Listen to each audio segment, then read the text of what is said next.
Whenever there's a lot of red in China's news media, you know something important is happening. It is either the Chinese New Year or an important political event. In this case, it is the prelude of the Chinese Communist Party or CCP's 20th National Congress, the 7th plenary session of the 19th CCP Central Committee. Don't get confused by their long names. The whole 20th National Congress of the CCP has one core mission that matters to the world. Xi Jinping's so-called re-election into the top leader position of the party and the country. So let's just call it Xi's re-election conference. The convention wisdom is that Xi has subdued his opposition and will get a third term as the General Secretary of the Chinese Communist Party, Chairman of the Central Military Commission, and President of the People's Republic of China.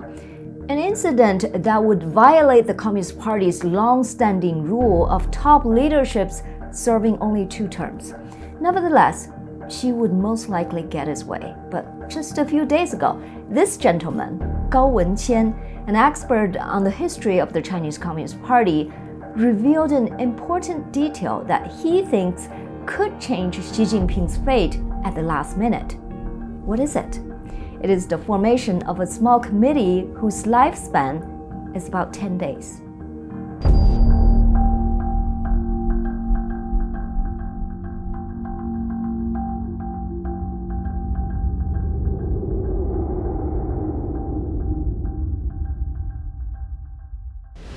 This committee is called the Standing Committee of the Presidium of the 20th National Congress. It is the highest decision-making body during the party congress. Decisions on major matters must first be decided by the Standing Committee, then communicated to the Presidium, and then to all the delegates. Why does this matter? You see, by the time the previous Central Committee has ended its work, the new Central Committee has not yet been elected. During this short period, who will lead the party? Not Xi Jinping, since he is the General Secretary of the party elected by the outgoing Central Committee. It is this Standing Committee of the Presidium, which is elected by the outgoing Central Committee. It will preside over things during the party's Congress until the new Central Committee is elected. In other words, Xi Jinping will not be in total control of the party during those 7 days. This committee should be announced on October 15th, the day before the opening of the 20th National Congress. But wait a minute. The Chinese Communist Party never has real elections. So can't Xi Jinping decide who will be elected into the Standing Committee of the Presidium? Well, here's the thing. Based on the party's precedent, the Standing Committee of the Presidium has a certain fixed composition of members, which contains past, current, and future members of the Politburo Standing Committee and some current Politburo members and other high-ranking officials. The Politburo Standing Committee is the party's highest ruling body, so its members are considered the ones who really govern the country.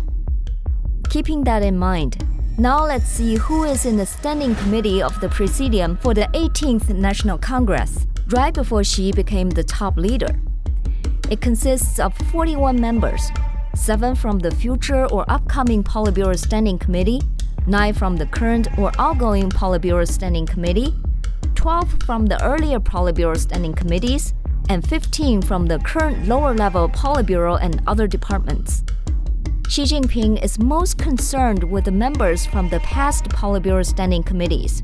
These people are called political elders, and there are quite a few of them who oppose Xi. What could these opponents do? According to the CCP's rules, the Standing Committee of the Presidium performs a range of functions, including studying the major issues related to the conference and submitting opinions to the conference presidium for discussion. In other words, they have the authority to submit special motions for the Central Committee to discuss. This is where unexpected things could happen, and things similar in nature have happened in the past. In 1978, right before the 3rd plenary session of the 11th Central Committee, a Politburo Standing Committee member, Chen Yun, raised some controversial issues regarding the Cultural Revolution. His remarks had wide resonance, which led to the change of the original agenda for the conference. The conference was prolonged to 36 days, during which the theoretical foundation of then chairman of the party, Hua Guofeng, was criticized. Multiple political figures have been rehabilitated. Not long after the conference, Hua's power was replaced by Deng Xiaoping. China entered a new era. What a terrifying example for Xi Jinping, and there are more of them in the CCP's history. According to historian Gao Wenqian, the essence of such events is that when the elders of the party gather together, it is very hard to stop them from voicing their opinion. If one person raises his hand, can you not let him speak? If his remarks have renaissance, things could get out of control. The Standing Committee of the Presidium could propose a special motion for the National Congress to discuss certain issues. And there are many issues people would like to discuss regarding Xi's policies. The collapse of the Sino-US relations, the questionable alliance of China and Russia, the notorious zero-COVID policy, and the failing of the Chinese economy, to name just a few. However, guess what? If you and I have thought about these scenarios, I guarantee you that Xi Jinping has thought about them too. In fact, Xi has made thorough preparations to avoid such surprises.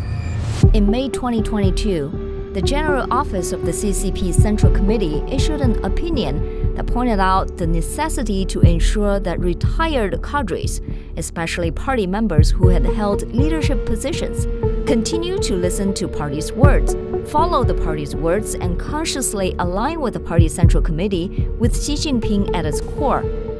The opinion specifically forbade arbitrary discussion of the major policies of the party, spreading of negative political remarks, and participating in activities of illegal organizations. This is to prevent the political elders from getting together to plot against Xi Jinping. It is reported that eavesdropping of these people is prevalent. They don't dare to talk about sensitive things over the phone. If they had no preparations, no communications beforehand, would they improvise such a high-risk operation at the meeting in a concerted effort? I highly doubt it. But historian Gao Wenqian seems hopeful. He said, among the political elders, some of them are from Xi Jinping's father's generation. Some of them promoted him. Others did him huge favors. Still others hold strong opposing views on Xi's policies.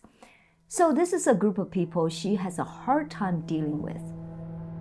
Another preemptive move from Xi's side is to make the party incorporate the so-called two establishments into an important party resolution last November. What are the two establishments? They're establishing Comrade Xi Jinping as the core of the party Central Committee and the core of the whole party, and establishing the guiding position of Xi Jinping thoughts on socialism with Chinese characteristics for the new era. This resolution was passed by the last plenary session of the 19th CCP Central Committee. In other words, it was adopted by the same group of people who will attend the 7th plenary session. What does that mean? It means if Xi Jinping's position and Xi Jinping's guiding thoughts were to be changed or altered, the same group of people not only denied themselves, but also would need to bear responsibilities for making such a mistake to adopt the two establishments in the first place. That would mean the dysfunction of the CCP as a whole. Therefore, such an outcome would turn out to be highly unlikely. In fact, the two establishments and some other doctrines that aim to establish Xi's permanent leadership position will be written into the party constitution during the 20th National Congress. That will pave the way for Xi to get a lifelong tenure. According to the communique of the 7th plenary session of the CCP Central Committee, the party will continue to unite around the Central Committee with Xi Jinping at its core. This is an indication that Xi will get a third term. But the Standing Committee of the Presidium of the 20th National Congress is still the thing to watch for. If the number of the political elders is reduced, it will mean Xi has changed the rules one more time. But it also shows Xi is concerned about them. If there's no change to the composition pattern of the Standing Committee, it could mean Xi is confident that there will be no surprises.